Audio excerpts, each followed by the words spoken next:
আমাদেরকে যত নির্যাতন নিপীড়ন করুক, কোরআন থেকে আমাদেরকে এক চুল পরিমাণ থেকে বিচ্ছিন্ন করতে পারবে না। কোরআনের জমিন এই পৃথিবীতে দেখে না যাওয়া পর্যন্ত আমাদেরকে এক চুল পরিমাণে সরাতে পারবে না।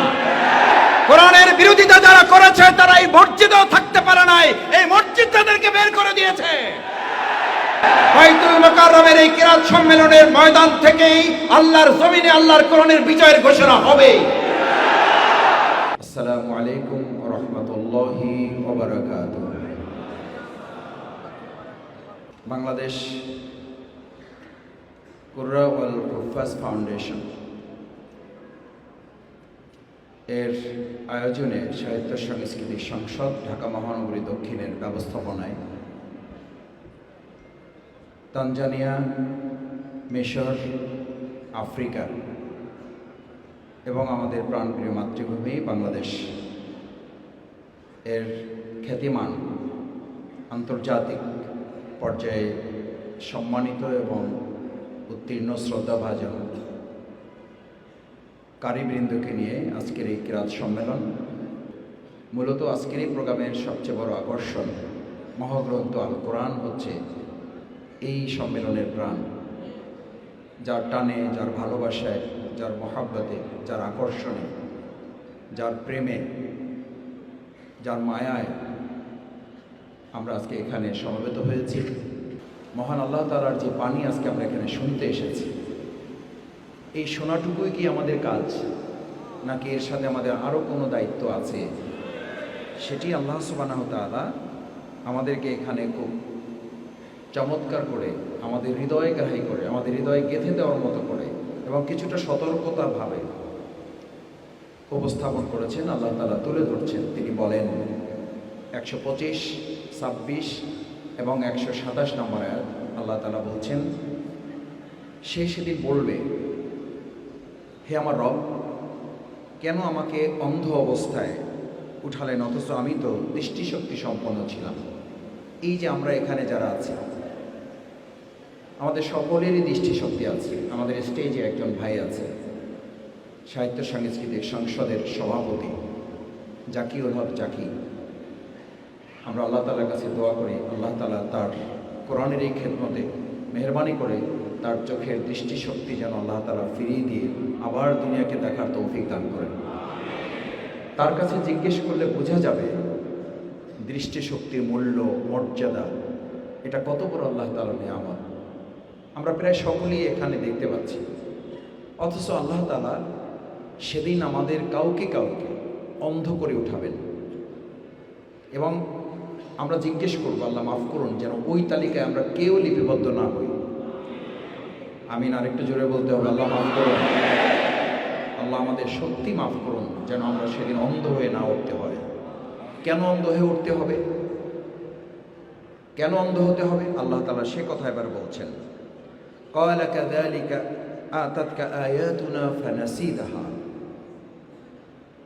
আল্লাহ তাআলা বলবেন, তোমাকে যে কেন অন্ধ করা হলো সেটা তুমি শোনো।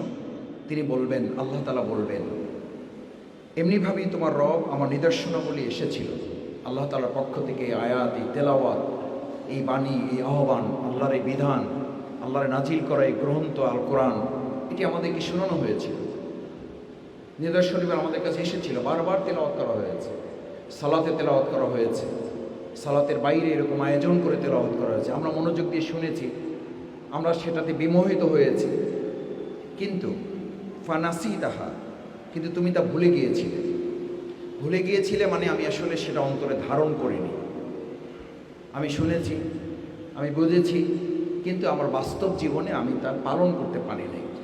এরপর আল্লাহ তাআলা বলবেন, ওয়াকাযালিকাল ইয়াওমা তুনসা, যেহেতু আমার বিধানকে তুমি দুনিয়াতে ভুলে গিয়েছিলে, কোরআনকে ভুলে গিয়েছিলে, আয়াতকে ভুলে গিয়েছিলে, আমার নির্দেশ, আমার রোডম্যাপ, যে রোডম্যাপটা আল্লাহ তাআলা জান্নাত থেকে আমাদেরকে দুনিয়া নামক এই পৃথিবীতে পাঠিয়েছেন। আল্লাহ তাআলা জানতেন যে পৃথিবীটা একটা সংকটের জায়গা, এটা একটা ক্রান্তিকালের জায়গা, এটা একটা ক্রাইসিসের জায়গা, এটা ভালো জায়গা না। কেন ভালো জায়গা না?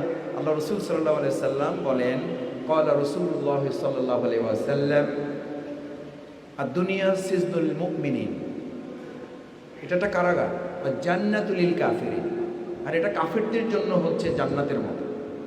আপনাকে কারাগারে যারা গিয়েছেন, এখানে যারা উপস্থিত কোরআনের প্রেমে ভালোবাসে এসেছেন, প্রায় বহু মানুষকেই বিগত 16 বছর আপনাদেরকে এই বাংলাদেশ নামক কারাগারে বাস করতে হয়েছে। কাউকে কাউকে এর চেয়ে ছোট কারাগারে আমাদেরকে যেতে হয়েছে।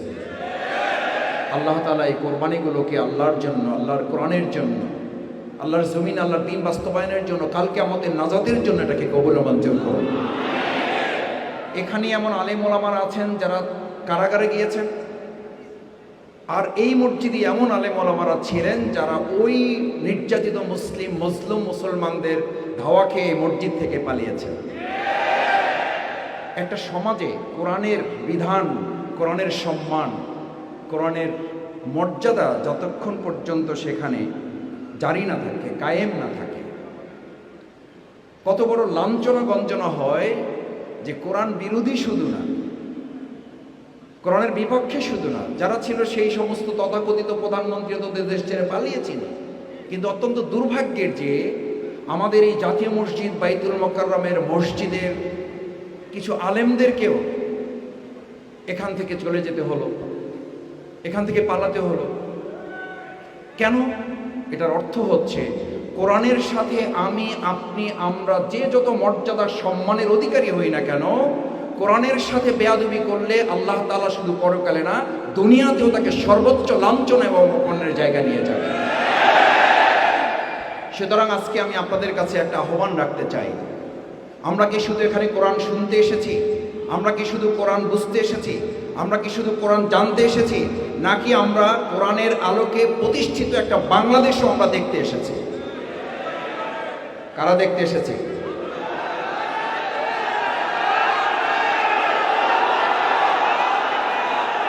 মাশাআল্লাহ, আল্লাহ কবুল করুন। আপনারা একটা স্লোগান দেন, একটা স্লোগান আপনারা মাঝে মধ্যে দেন, একটা স্লোগান আপনারা দেন।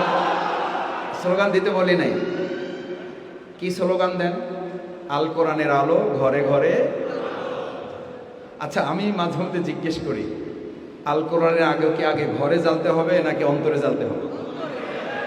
তাহলে স্লোগান তো আজকে একটু চেঞ্জ করে নিয়ে যেতে হবে। ঘরে জ্বালতে হবে। ঘরে জ্বালানো আছে, কিন্তু আমাদের এমন ঘর পাওয়া যাবে না যেখানে আল কোরআন নাই। ঘরে কোরআন আছে, কিন্তু হৃদয় না থাকার কারণে ওই কোরআনের আলোকে না ঘর চলে না আমি চলি। আমি এবং ঘর যতক্ষণ না চলবে ততক্ষণ সমাজ এবং রাষ্ট্র চলবে না। সেই জন্য আজকে কোরআন শোনা মানুষগুলো এই কারি সাহেবদের সামনে আমরা প্রতিজ্ঞা করে যেতে চাই, আল কোরআনের আলো অন্তরে জ্বালো, আল কোরআনের আলো অন্তরে জ্বালো, আল কোরআনের আলো। তাহলে আল্লাহ তাআলা কাল কিয়ামতের দিন অন্ধকার থেকে, উঠানো থেকে আমাদেরকে হেফাজত করবেন ইনশাআল্লাহ। এরপরে আল্লাহ তাআলা দেখেন আমাদের জন্য আরেকটা সতর্ক বার্তা দিয়েছেন। কি বার্তা দিয়েছেন? 127 নম্বর আয়াতে তিনি বলেন, ওয়াকাযালিকা ক্বালা যালিকা আতাতকা আয়াতুনা ফানাসিতাহা ওয়াকাযালিকা আল-ইয়াওমা তুনসা। আমি তোমাকে, এই যে তুমি ভুলে গিয়েছিলে, এ কারণে আমি আজকে তোমাকে ভুলে গেলাম। আচ্ছা বলেন, কোরআন ভুলে যাওয়াটা আল্লাহ তাআলার দৃষ্টিতে কতটা জঘন্য অপরাধ, কতটা মারাত্মক অপরাধ? আপনি যে আল্লাহ আপনাকে সৃষ্টি করলেন, যে আল্লাহ আপনাকে এত নিয়ামত দিলেন, যে আল্লাহ জান্নাতের মালিক, যে আল্লাহ জাহান্নামের মালিক, যে আল্লাহ আপনাকে আযাব দেওয়ার মালিক, যে আল্লাহ আপনাকে নাজাত দেওয়ার মালিক, সেই আল্লাহ তাআলা যদি কাল কিয়ামতের দিন আপনাকে ভুলে যান, তাহলে আমাদের পরিণতি হিসাব সহ জান্নাত না হিসাব ছাড়া জাহান্নাম? হিসাব ছাড়া জাহান্নাম। সম্মানিত মুসল্লিয়ান ইকরাম, ভাই এবং বোনেরা, আমি সবশেষ আপনাদের আহ্বান জানাতে চাই, আসুন আজকে যে কোরআন আমরা শুনব, সেই কোরআনের আলোকে 5টি সিদ্ধান্ত নিয়ে যাব। কয়টি? একটু হাতগুলো তোলেন। কয়টি? নাম্বার 1, আঙ্গুল ধরেন। নাম্বার 1, 1 নম্বর হচ্ছে কোরআন তেলাওয়াতের আলোকে প্রথম ইমানিয়াত, তেলাওয়াতের 5টি হক ধারণ করতে হয়। কয়টি? ইমানিয়াত, ইমানকে মজবুত করে নিয়ে যাবে। এমন ইমান যে ইমানে আল্লাহ ছাড়া কাউকে ভয় করবেন এবং ওই ইমানদারকে সমস্ত পৃথিবীর বেঈমানরা আপনাকে ভয় করবে। এটার নাম হচ্ছে ইমান। 2 নম্বর হচ্ছে তাহারাত, ইমানিয়াত, তাহারাত। কোরআন আপনাকে যদি পবিত্র করতে না পারে, কোরআনের সবচেয়ে বড় দায়িত্ব হচ্ছে আপনার প্রতি। এই কোরআন এসে আমাদেরকে বলেছে ফাআলহামাহা ফুজুরাহা ওয়া তাকওয়াহা। এটা বুঝার ন্যায় অন্যায় আপনাকে পার্থক্য করে দিয়েছে। কদ আফলাহা মান যাক্কাহা ওয়া কদ খাবা মান দাসসাহা। কোনটা মন্দ কোনটা বুদ্ধ এটা আপনাকে বুঝে দিয়েছে, এবং এর আলোকে আপনি সফল হবেন। আপনার পবিত্রতা যদি সুন্দর হয় তাহলে আপনি জমিনটাকে পবিত্র করতে পারবেন। এটা আগে জীবন পরিবর্তন করলেই কেবল আল্লাহ তাআলা জমিন পরিবর্তন করে দেবেন ইনশাআল্লাহ। ইমানিয়াতের পর তাহারাত, তাহারাতের পর সামাহাত। সামাহাত সহ্য ক্ষমতা, টলারেন্স। এখন পৃথিবী বলে আমাদেরকে শোনায়, যারা কোরআন নকল করে, ব্ল্যাকমেইল করে, হাইজ্যাক করে, কোরআনের কথা কোরআন দিয়ে বলে না, তারা ইংরেজিতে বলায়, তাদের ভাষায় বলে।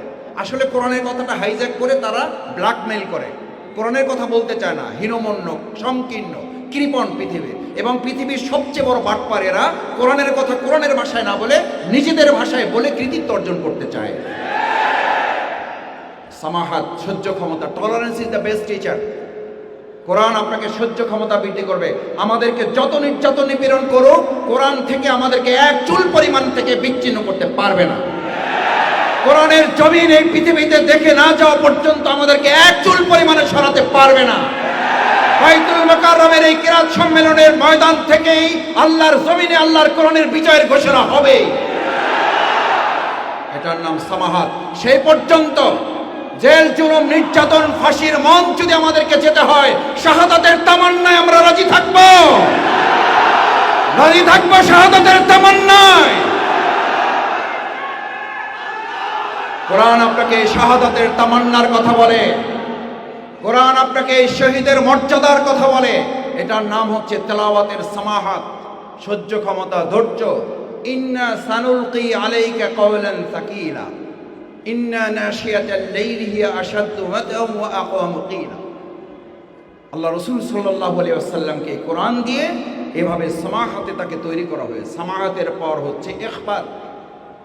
ইখবাত মানে হচ্ছে কোরআনের এই আয়াত, কোরআনের এই তেলাওয়াত, কোরআনের এই অর্থ, কোরআনের এই তর্জমা, কোরআনের এই তাফসীর শুনে দৃঢ়ভাবে আপনি অবস্থান গ্রহণ করবেন। আপনার অবস্থানই যেন আপনার প্রতিপক্ষকে জানিয়ে দেয়, আমাদেরকে নিয়ে নাড়াচাল্লা করলে আপনার অবস্থানও ঠিক থাকবে না।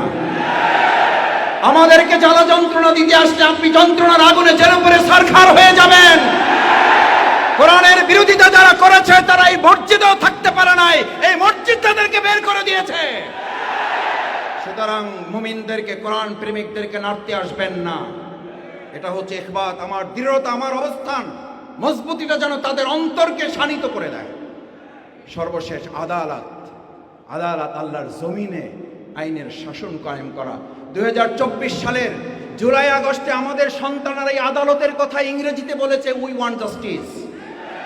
আজ এই কিরাত সম্মেলনের মূল লক্ষ্য হচ্ছে আমরা আমাদের 2024-এর জুলাই আগস্টের গণ অভ্যুত্থানের উই ওয়ান্ট জাস্টিসের শাসন আমরা বাংলাদেশে কায়েম করব আদালতের মাধ্যমে। আজ হবে কিরাত সম্মেলনের সেই স্লোগান। আল্লাহ আমাদের কবুল করুন, আল্লাহ আমাদের কবুল করুন। এই জমিনকে কোরআনের জন্য কবুল করুন, কোরআনের শাসক এই বাংলাদেশের জন্য আল্লাহ কবুল করুন। আমাদের সম্মানিত মেহমান যারা আসছেন, আমরা বাংলাদেশ থেকে তাদের স্বাগত জানাই। আজকের আয়োজন থেকে তাদেরকে আন্তরিক ধন্যবাদ, মোবারকবাদ জানাই। মেহেরবানি করে তারা আমাদেরকে আজকে সময় দিয়ে উৎসাহিত, উদ্বুদ্ধ, অনুপ্রাণিত এবং কোরআনের ভালোবাসায় আমাদেরকে আরও বেশি সম্পৃক্ত হওয়ার সুযোগ করে দিয়েছেন। আল্লাহ তাআলা তাদের সাথে আমাদের বাংলাদেশের সম্মানিত কারিগণ, মেহমানগণদেরকে কবুল করুন। সকলে বলুন আমিন। আসসালামু আলাইকুম রহমতুল্লাহি ওয়া বারাকাতুহু।